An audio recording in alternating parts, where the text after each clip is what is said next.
question about role of ASEAN.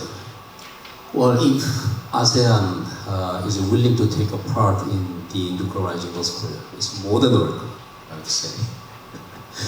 Well, so far, frankly, most active nations in discussing North Korean nuclear issue has been six-party talk nations. But other than that, I would say particularly two entities, European Union and ASEAN as a collectively, they can play a very important role. Because some of the ASEAN nations has a good, very neutral relationship with North Korea. And also some European nations have a good contact with North Korea. So in that sense, probably they can find a good intervening role in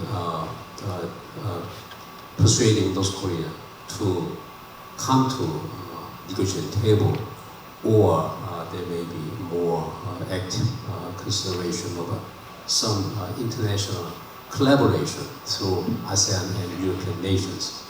In that sense, I have no intention to exclude ASEAN from this big story. And if ASEAN is trying to play a role, I always say that it's more than welcome from Korean perspective. Thank you. I'll address these two excellent questions. The first one about addressing the demand side. Well, one thing that you have seen, for example, after the summit in Singapore is the emphasis, and I think Professor Shen actually has said it much better than me. There is the emphasis now, particularly coming from DPRK, on the signature of the peace treaty that will actually basically replace the armistice. And in my view, this suggests a shift, an important shift in the rhetoric, right? It's no longer only about nuclear disarmament, it is about rethinking a regional security architecture. And in my view, for many years, this has been true also for the Iran agreement, right? The international community has not accepted the fact that the denuclearization must be the result of an improvement in the regional security environment and no vice versa. You can't start addressing the denuclearization problem unless you have some security assurances or the existence of some kind of strategic trust. Now, in the case of the JCPOA, the detachment of the nuclear issue from other regional considerations and regional factors was actually done because of the complexity of the issues. But for me, that doesn't take you very far, right? So what we need to do is really to start thinking about denuclearization in the broader context of regional security agreements. In that, for example, your studies on regional integration, for what I understand from the question that you asked about ASEAN, is particularly important. If you look, for example, at the origins of ASEAN in Southeast Asia, was precisely the design of ASEAN was actually meant to generate the regional security assurances so that countries in the region would actually give up on the potential arm race or military spending and so on and so forth. So thinking, for example, about improving regional integration within the region and trying somehow to accept North Korea as a normal player within a regional integration project, I think would be particularly important. Steve said something which I believe to be true. The more you isolate countries, and the more countries will desperately try to break through isolation with any means possible. Now, regional integration offers, in my view, a great advantage. And we were talking about, for example, a series of regional declarations. If you look at, for example, the regional nuclear weapons-free zone treaties, all these attempts at the regional level are actually meant to generate strategic trust among the regional players. I think we have not experimented enough with the regional dimension and trying to address the demand side that I think is particularly important. The other question about proliferation cascade, I think is a great question.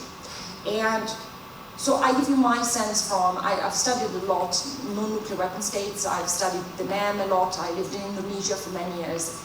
My sense talking to many non-nuclear weapon states, this idea that you will actually end up having a proliferation cascade is completely overplayed.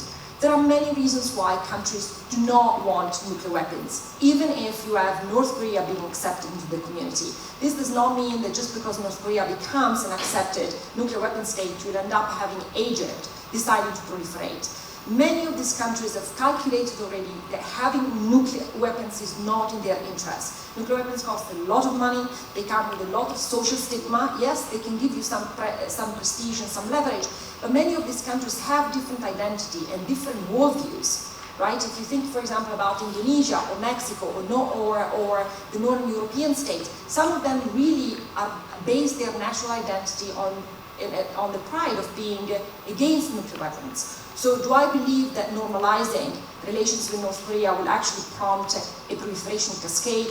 No. I think it would actually add to further the crisis of the NPT, but sincerely I feel at this point the NPT and the crisis is there that we want it or not. So the point is, what trade-off are we willing to make here? Are we willing to pursue this denuclearization at all costs for years? And Professor Shen said it's going to be a long time, and Professor Seegecker said at least 15 years, right?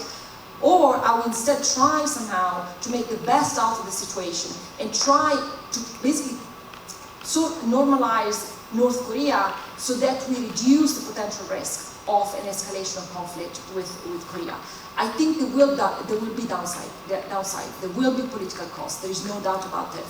I don't think proliferation cascade is what you're going to have, but you will have a further, I think, weakening of the NPT credibility. There's no doubt about this. You will have further changes in the regional configurations, for sure, security implications. And so, of course, we will have to calculate whether this cost is worth paying. Professor Sundin, do you have any comment about? No question to me, so I will speak. I'll give you a chance. Well, relationship with Iran.